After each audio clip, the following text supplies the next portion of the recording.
So who won the neck decorating contest? It was a tie because not my best one. Perfect.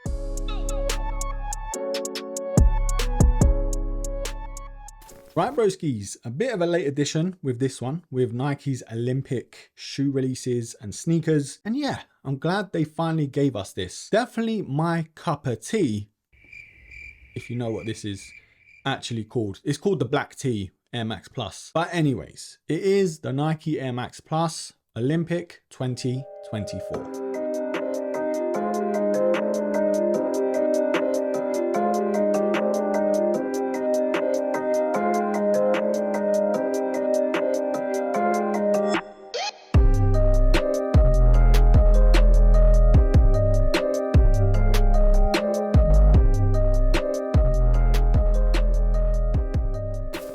So I did give you guys a sneak peek on this Monday's live just gone here on YouTube. And yeah, we had a good discussion about what you guys thought, what I thought, and also what it does resemble. Before we get into all the good stuff though, yes, let's get the box out of the way. Not gonna lie, it's a bit disappointing. Now, honestly, they could have gave us something different considering it is an Olympic release with Nike on the Air Max Plus. But here we are. And my box actually does look like it was in the boxing Olympics, so I guess there's a brownie point for that one. But nothing special at all. The product sticker though does actually say Nike Air Max Plus Premium Quick Strike Olympic. And the official colorway is black tea, black and petra brown. So does my joke from earlier make more sense now? Black tea, my cup of tea? Alright, it was just a bad joke.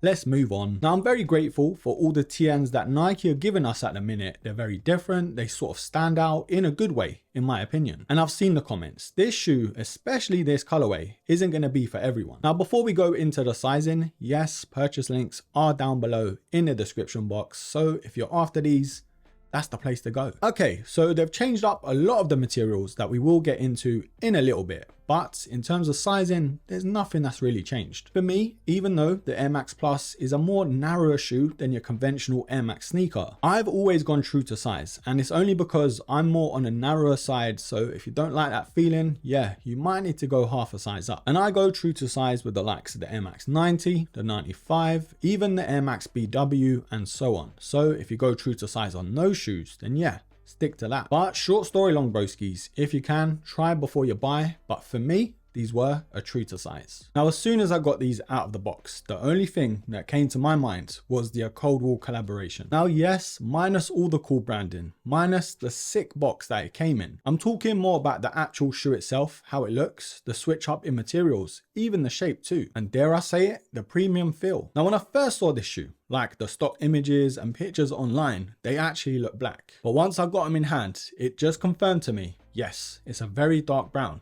A very lovely one too. Now, things to point out about this shoe, what makes it different, and also the things I do really like. Like I've mentioned, the switch up in the materials, that premium leather on the upper. And even with the overlays, you don't have to worry about that sort of TPU plastic peeling off over time. Now, I am really hoping that my camera skills do pick up that chocolate sort of brown or petra brown that Nike are calling it, because in a lot of lighting conditions, even the stock images that Nike provided us before release, they did look black. Now, another cool detail, blink and you'll miss it, is the Nike swoosh, or swooshes I should say, because they're both different. The lateral side has that sort of design to it and it's meant to signify the whole Olympics vibe to the shoe. I can't really see it, but yeah, that's what it's meant to be. And then on the medial swoosh, on the inside, it's actually stitched in black. Personally, I would have liked both of them to be stitched, but yeah, it still looks good. Now, one thing that really cheeses me off about a lot of Nike TNs is that toe guard, that shiny material. It just gets scuffed so easily. Now, I do sound like a broken record on this channel, but as soon as I got these out of the box, guess what?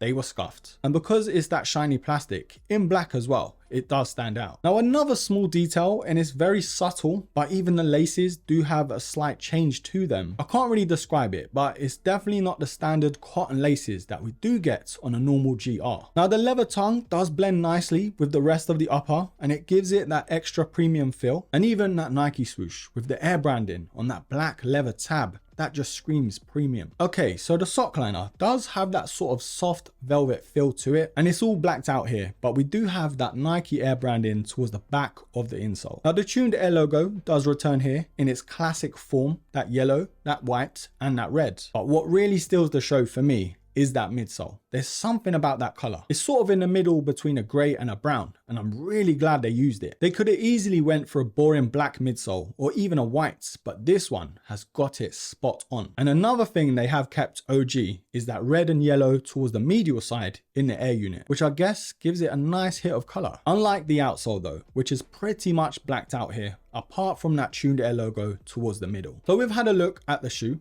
up close and personal. I'm a big fan, I'm not gonna lie. Maybe it's the Nike Air Max fanboy in me, I don't know. But this is the part where we decide together whether these are a buy or a buy. Now, I've not really been shy to say that I've always had a soft spot for the TN. It's defo one of the staple Air Max sneakers in the UK anyway, and especially for me. But every so often, Nike does come out with something different to the iconic shoe, and it does make me think, do I like it because it's different? Or do I like it because I like it? And I guess in this case, it's both. I like that they've changed up the materials, that premium vibe to the whole shoe itself, and especially the colorway. Now, a lot of people are most likely put off because of the colorway, but for me, there's something about it that works. Defo more of a winter vibe to the shoe, don't get me wrong. Wearing these in the summer might not be the worst thing, but I don't think it's the best either. A couple things that I would change with the shoe though. One, the box, give us something different if it's an Olympic and a quick strike sneaker. And speaking of Olympics, there's no official Olympics branding on it. It's so weird. Yeah, I guess the swoosh on the lateral side is technically the branding for the Olympics, but I can't really tell it is. And a lot of people, I don't think will either. But look, with all the nitpicks aside, an amazing colorway, an amazing shoe with amazing materials. And I'm hoping for more TNs in leather. I know some might not agree, but yeah,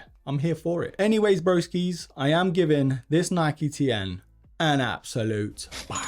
But what do you think, broskies? Is the black tee your cup of tea? Or is this an absolute miss? Leave all your thoughts down below and I will read out the best comment in my next video. So the comment of the day from my last video, which was what happened to the 550. I really enjoyed making that video, but it's from the broski Richard Martin 1551. My 550s are looking better with more wear. I'm seeing a lot of people still wearing these around central London. Also find them more comfortable than Dunks because of the insole. And bro, I could not agree with you more. They're way more comfortable than any Dunk that I've tried on. And I did say in that video that I don't see many people wearing them nowadays, maybe because I'm not in London anymore. I guess there's that. But yeah, totally agree with the whole comfort thing compared to the Dunks. There's no denying that. Thanks for the comment, broski. Don't forget to comment, like, share, all of that good stuff.